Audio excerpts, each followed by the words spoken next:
Namaskar to everyone in this audience. It is such a pleasure and an honor for me to be here today.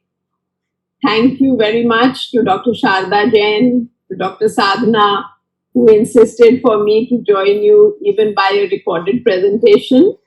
And sorry really to miss all the fun and the companionship of being there in the audience. I would like to talk today about cervical cancer Mukt Bharat. Namaskar to all the dignitaries in this August gathering, ladies and gentlemen. It is truly a pleasure to be here for the NIGF conference. Thank very much Dr. Sharda Jain and Dr. Sadhana for their respect with which they have given me and called me, and my respectful regards to all of you on this valuable occasion. Cervical cancer Mukt Bharat is not a new concept. We have been talking about it for some time now, but now we have reached the point where this dream can truly become a reality. And we shall see briefly here where we have reached with respect to screening and vaccination, and how will we get to CCMV, Cervical Cancer Mukt Bharat. So, of course, it has been known since almost a century now that pap smear screening programs can impact cervical cancerous and precancerous lesions, decrease the incidence of the invasive cancers, decrease the mortality by increasing the in situ pickup rate. And then came the situation with Dr. Shankar, Dr. Lindeni, and so many others having landmark studies to show that VI and Willi could also do equally well.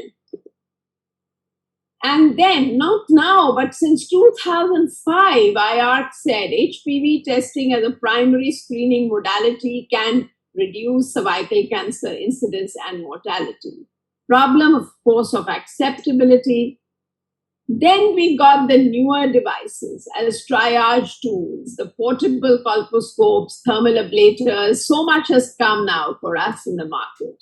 We have GCPRs from Foxy, we have recommendations from the ministry. The program got rolled out in 2016 at the behest of no less than the Prime Minister, who gave a 3-month window. And sure enough, this operational framework was out, and some effort started for cervical, breast, and oral cancer screening being the 3 most common. But we have known for a long time about these barriers: lack of infrastructure, lack of manpower, lack of funds, lack of awareness, all contributing to inadequate cervical cancer screening. Always a question of priorities. When does cervical cancer come to the fore? We kept lamenting, preventable but not yet prevented. Now, this was a billboard that I saw on the London Metro on one of my visits to my son, who was then living there, soon after they rolled out the vaccination program in UK. And all the way along the subway, it had these billboards. What's HPV got to do with the big C? You know how some people don't want to call it cancer. They will say it's the big C. And it said that girls aged 12 to 17 are being offered free vaccination to protect against certain types, to speak to your GP, practice nurse, school nurse, or visit the website. So widespread dissemination about awareness and the opportunity. And all because of this man, Harold Zurhausen, who stood up for his convictions, went against dogma then and postulated that this was oncogenic HPV causing cervical cancer, had to face considerable stigma from his own colleagues who believed it was HSV, but he stuck to it and he proved it. And he laid the foundation really for the development of the prophylactic HPV vaccines, as well as the screening tests that we have. He passed away recently last month, and we owe him a considerable debt for all the efforts that he made. So all of you here are well informed about the natural history of cervical cancer and the types of screening tests, and the fact that HPV infection, while being a very common infection that will affect 80% of women at some time, but in 90% of them will clear out over a period varying from 1 to 2 years. based on the degree of oncogenicity, and only about 10% of women will be there where it will persist. And then, in a proportion of them who have certain cofactors, as we know them, the epidemiological correlates, they will go to the high grade, and some of those may go to cancer. So, if we do pap smear, we usually start detecting it perhaps from the time when it has a persistent, but usually the coilocytes are because of low grade, but there may be co-infections. The VI, which can be detected through, but the HPV detection rate really is all the way from the time she has an infection, whether or not persistent, right up to the time she gets cancer. And this is the basis for recommending transition to HPV. Now, 2018 was a landmark time when WHO Director General, and mercifully before COVID, so this became his flagship program at that time, Dr. Tedros, to eliminate cervical cancer as a public health problem, which doesn't mean to eradicate like smallpox, but to reduce it to a very small level of the rare cancer realm. And this brought along a lot of partners and the first evidence of political will. I had the good fortune to be chairing the FIGO Oncology Committee at the time, and Dr. Purandre was the president. We hosted the side event alongside the World Health Assembly about the elimination of cervical cancer, heralding a new era for cervical cancer control, we called it. And you see that everybody attended it, including Dr. Carlos, who came after as president, including Dr. Ann Kihara, who is now going to be the next president. So a lot of people were there that day.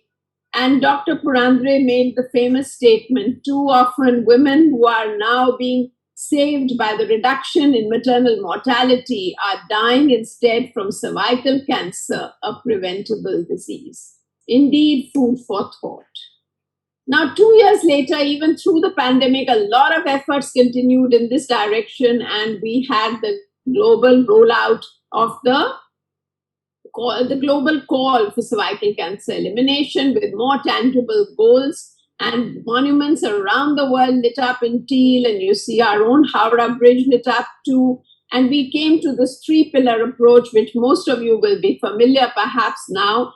And India is a signatory to this global declaration, which says that by 2030, we want to ensure that we can vaccinate 90% of girls by the age of 15, screen 70% of women by an HPV test at 35 and 45 years of age, and ensure that 90% of women identified with cervical disease receive treatment for precancerous lesions or invasive cancer. And this is quite a tall order, really. But it will ensure, if we can do this, that we reach the SDG goal also of 30% reduction in mortality from cervical cancer. So if you look globally, worldwide, you see that breast is the number one cancer and cervix uteri comes fourth. And you see the incidence and mortality rates clearly show the disadvantaged population, and we continue to be, despite some reductions in numbers, we continue to be in the second highest sort of stratum, whether it is incidence or mortality. And we bloat up really, if done proportionately, because we have about 20% of the new cases and 22% of the deaths. And when you look at our own Indian pie chart, breast is now the number one, but cervix uteri is still a whopping second. And you can see that there is also oral cavity here, which means that the three common cancers we talk about screening would take away half of our women's cancer burden.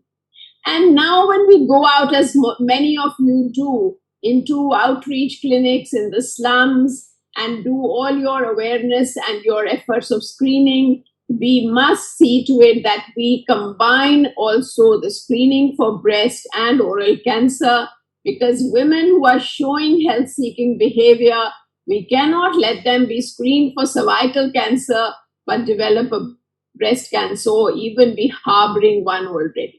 So the WHO life course approach was always there of primary prevention, secondary prevention, tertiary prevention, and it was something which was being envisaged. But if you see this method of screening by pap smear, which at the best that we could do was a 3-yearly program in some would institute at 25, although for India, we are very, very clear that 30 years is fine as universal screening, even by pap smear, because our burden of cancers is very, very small before 30. But now, if we were to switch to the HPV screening, all those numbers of times would be replaced by 2 tests. So the economics of it is clearly there, even if it is a more expensive test as a one-time thing. And when you add a vaccination to it, it becomes a very, very realistic goal that these women who have had vaccination for at least 2 high-risk types, maybe more with the non-valent, reduce their risks of developing cancer. 70% of them are 16-18 globally, more than 80% in India. And whatsoever is left over gets mopped up by the HPV test later on. And there is negligible expectation then that they might die. In fact, this was the way the Australian government had promoted it, saying at last there's some good news about cancer.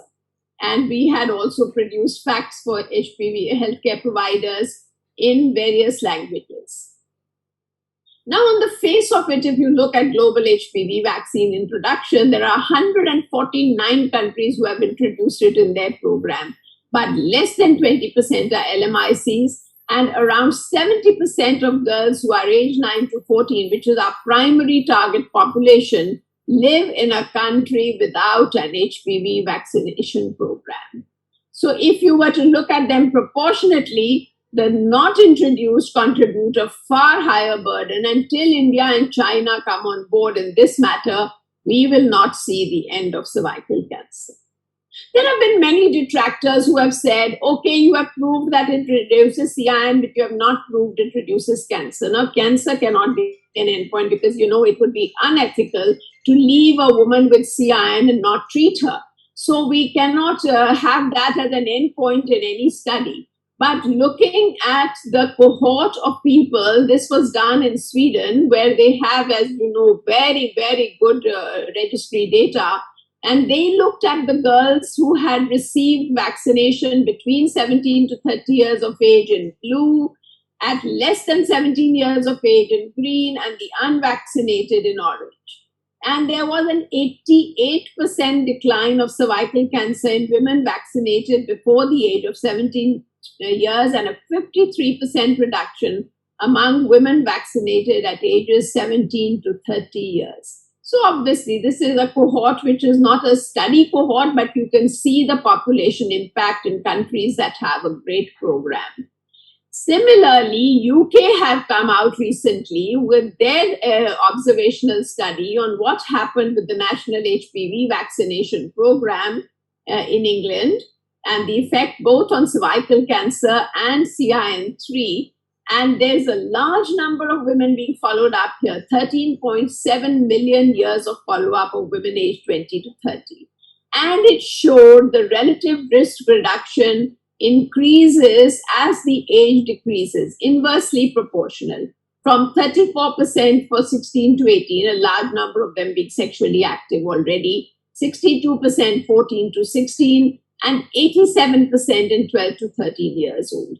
Similarly, for CIN3 plus, going from 39% to 75% to 97% in 12 to 13 years. So within 4 or 5 years, which is, if you know the natural history of cancer, and we say it takes 10 to 15 years for the cancer to develop, and it is far sooner and greater an impact than had been anticipated.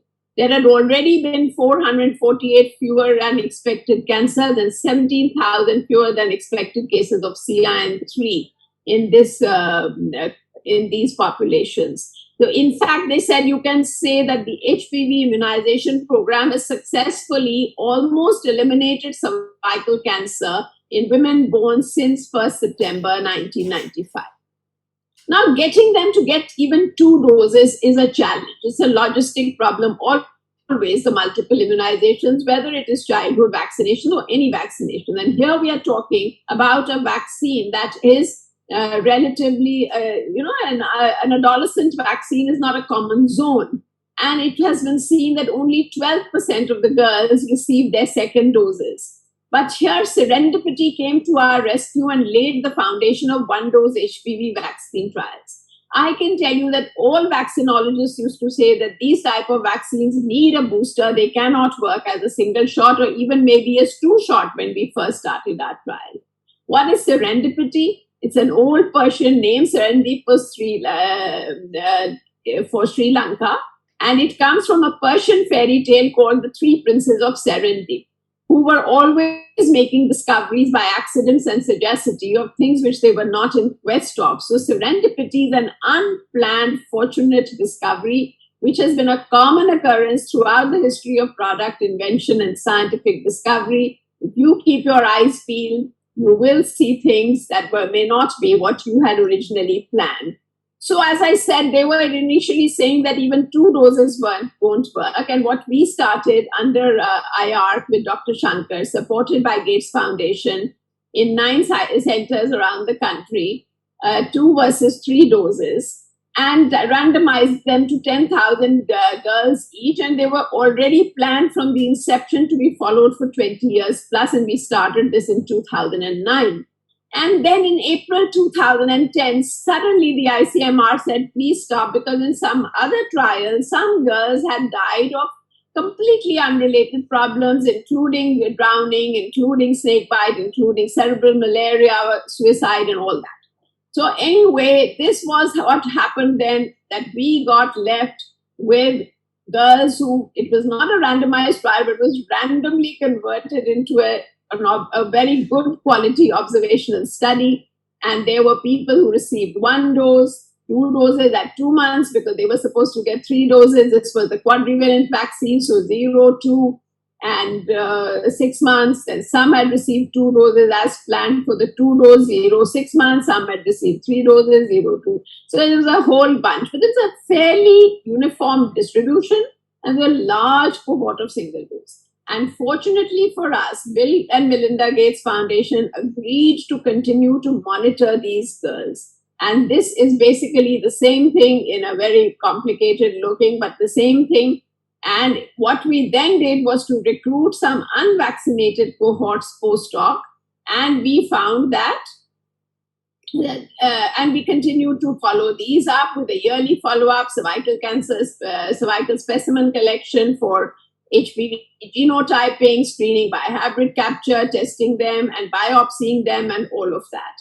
And so we find that there is an equal number of antibodies for 2 and 3 doses, which you know is the standard of care today. That even 2 doses at 2 months gives you a good response, but it is 1/10 because these are log curves, and even 1 dose gives some. So now we don't know the immune correlate of protection. We need to know how much antibody, so efficacy is still a doubt. But broadly, it showed us that we can use 1 dose of vaccine. It also showed us that even 15 to 18-year girls generate the same level with 2 doses as they do with 3 doses. And even an Australian program came out with this information from their program saying that the efficacy was working equally well for the number of CIN2+, whether single, 2 dose, 3 dose. So a lot of evidence was accumulating, which has finally led WHO, because there are RCTs in progress, but has led WHO to say 1 or 2 doses, you can choose even 1 dose for the primary target, not only of 9 to 14 years, but also for 15 to 20 years, and 2 doses for the women who are older than 21 years. And immunocompromised are the only ones who should receive 3 doses. There is no 2 to 3 doses for the normal population. So apart from Cervarix, Gardasil 9, which you are all familiar, it's also Sepolin, which is a Chinese vaccine. And the best thing that has happened now is that Serum Institute has come out with an Indian vaccine, Cervavac. It's quadrivalent. It's licensed for females and males 9 to 26 years. And it has been accepted into the national immunization schedule by NTAGI. So this is what WHO has now said, that single dose is a great idea. Public-private partnerships eventually hold the key to success. Dr. Krishnendu, who was from Kolkata, you all know him too, who was, in fact, the president of a Rotary Club, started a very innovative program with them, combining research with good work, and launched a program along with CNCI, published it, etc. The Cancer Foundation in Delhi at the All India Institute, we have at the Institute Rotary Cancer Hospital. They work very actively to subsidize efforts of other clubs. So you know any Rotarians, you can definitely engage with them. They do these camps regularly. It has been clearly shown by modeling that girls-only vaccination will produce an 89% reduction, with a twice lifetime screening and 96.7% reduction.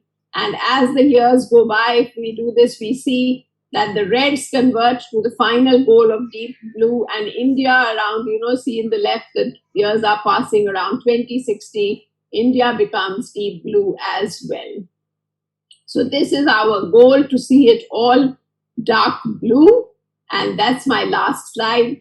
Ensure that every girl receives her vaccination, preferably by age 10 to 15. Enforce the message of screening after 30 by HPV testing. Bring forth survivorship stories and mobilize the influencers, and form public-private partnerships to strengthen the program and linkages. And if any of you have not watched my TED Talk, please do watch it for our journey of cervical cancer prevention, and always support the cervical cancer awareness efforts, not just in January, which is the month, but also on any other special days which helps us. Thank you.